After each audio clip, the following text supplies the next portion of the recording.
Brett was born on November 4th, 1967, and from the very beginning, his life has been guided by love, perseverance, and the belief that everyone deserves the opportunity to thrive. His journey has been shaped by the unwavering support of his devoted mother, Carolyn, along with family members, friends, educators, employers, and community programs who recognized his strengths and helped him build a full and meaningful life. During Carolyn's first trimester of pregnancy, she was unknowingly exposed to measles. The exposure led to Brett being born deaf and experiencing mobility challenges due to his cerebral palsy, which affected his early development. As a child, Brett crawled rather than walked, and later used walkers and canes. Even then, Brett demonstrated determination, curiosity, and a powerful desire to communicate. One early moment captured Brett's spirit perfectly. Around the age of 2, he repeatedly called out to his mother and pointed toward the top of the refrigerator when Carolyn realized he was asking for a jar of peanuts and handed it to them. Brett beamed with pride. It became clear that Brett knew exactly what he wanted to express. The world simply needed to learn how to listen. Around the same time, a doctor once suggested that Brett might never learn language. Carolyn calmly signed, "Show the doctor your shoes," and Brett immediately responded by pointing to his shoes. That simple demonstration proved what his family already knew. Brett was capable, intelligent, and ready to learn. Another physician encouraged Carolyn to raise Brett like the other children in the household. With knee pads and extra socks, Brett crawled outdoors and explored the world, and he loved every second of it. These experiences helped foster Brett's independence, confidence, and adventurous spirit. While Brett attended preschool programs, Carolyn enrolled in college courses to better support him, studying American Sign Language, behavior modification, and strategy for working with children with developmental delays. Professors soon encouraged her to pursue a degree, and she went on to earn both her associate's degree and later a master's in special education, becoming a powerful advocate not only for Brett, but for many others as well. Another story that I have, that Brett liked to go to, trying to think of the name of the fast food place. Dairy Queen. Yeah, Dairy Queen in Ellensburg.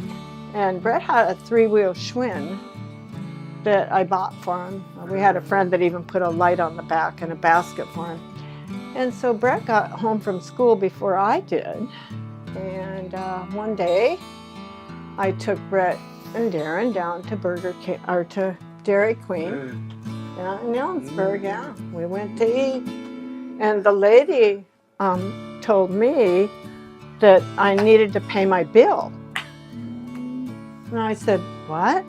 She said, "Well, your son, he comes here and he writes down that he wants a peanut parfait."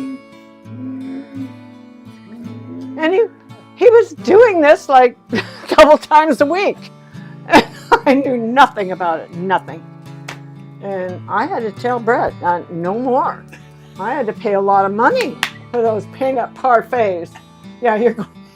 And also, Brett likes to change the subject. Brett also had plenty of adventures growing up: swimming, sledding in the snow, hiking, four-wheelers, 3-wheel bike, annual family vacations to Spectacle Lake, to Nasket, Washington, and on one occasion he rode a horse that bucked him off. Dusting himself off, Brett signed with unmistakable expression, "Stupid horse," a moment that perfectly captured his humor and his personality. In 1981, when Brett turned 18, Brett declared he was ready to live independently and moved into several different homes, gaining life experience along the way. About 1990, he decided to move back home with his mom, and then in October 1998, he was given the opportunity to become the first resident of a new supported living home through Harbor Alternative Living Association. This marked a major milestone in his life. As he embraced independence while receiving the supports he needed, he and his mother stayed connected through a TTY, a teletypewriter. It's a device that allows people who are deaf or hard of hearing to communicate by typing over the phone. This is the only place that Brett calls home, other than the one with his mom. Brett and I really bond over sports, football, basketball. He'll sit out.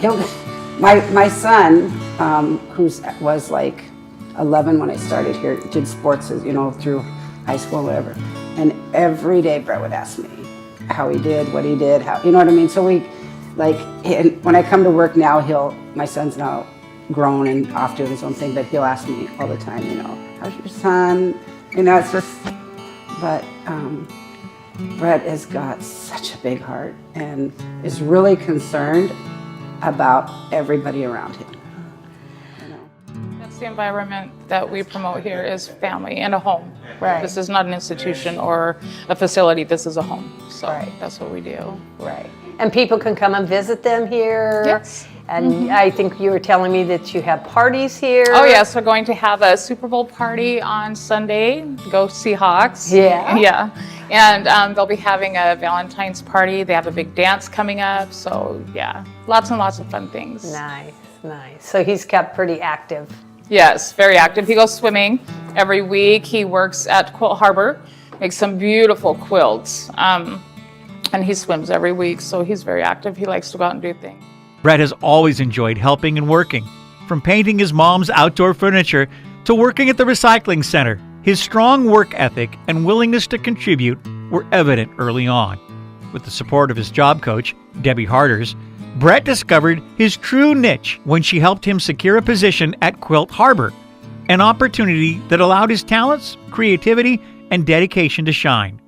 At Quilt Harbor, Brett has mastered advanced sewing techniques. Using American Sign Language along with a whiteboard, he communicates effectively and works collaboratively with his team. His relationship with owners Sue and Ken has grown into a genuine friendship built on mutual respect. Met Brett in February of 2011, and I had no clue that I'd be working with him when I met him, but the director at ARC introduced him to us for helping me with some upholstery fabrics. And as he was, at that point, he had wrist crutches. He's totally deaf, but I thought he can't be standing on his feet doing what I'm needing him to do with this. But so I took him to him, and he did some of that sitting down. But as I watched him, I thought, I think he could sew. I have this machine that's push button start, not a foot pedal. And so he made a quilt in about a month or so, and helped him. I do all the cutting, but he does all the straight sewing for me. And I know this means straight, and stop saves him from hurting his fingers. But it has been a delight working with Brett for 15 years in February. And it was in April 2011, Debbie came and said, would you like to hire Brett? And I had never thought of what, yes. So Brett has helped me make so many projects for donation quilts to a lot of organizations, Habitat and the Senior Center in Montesano, different ones that I've helped as fundraisers. And it's just, I can't see me not having him here. It's been fun. We laugh, and we have what we call a boogie board because I don't know sign language. I know stop, which has saved him many times, and me too. But and we are ahead, so it's been a delight having him. It's boogie board. So Brett is deaf, and which can make typical communication difficult, but it's just like a little tablet, and so you can say whatever you want, hello, and so you get that, and then you just click this little button, boop, and it erases. With the long arm, the pictures of him, I have to help hold and do the design because he wants to go too fast. But he loves doing that, and so he works 2 hours on Fridays for me, and then I give him 2 hours of my time, and we have made, in the last 5 years, at least 9 quilts for his family and 3 for himself. At least. Maybe it's a dozen now. We've done a lot of quilts in that he keeps for himself, and he just loves that he's doing all of it. So it's been special. Very special. They often invite Brett to create quilts for community causes, and he proudly donates his work to nonprofits and fundraisers, showing how Brett gives back through his creativity and generosity. When the pandemic temporarily paused his work, Brett stayed motivated by practicing at home and maintaining his routine. Since returning, he continues to improve his precision sewing and even learned to operate machines using the elbow when needed, proof of Brett's determination, adaptability, and lifelong love of learning. Today, Brett lives a life full of purpose, creativity, and connection. He enjoys his peaceful home, structured routine, 2 beloved cats, and the relationships he has built across his community. With the continued support of family and friends, employers, and his dedicated team, Brett remains a powerful example of how inclusion, perseverance, and compassion create a life filled with joy.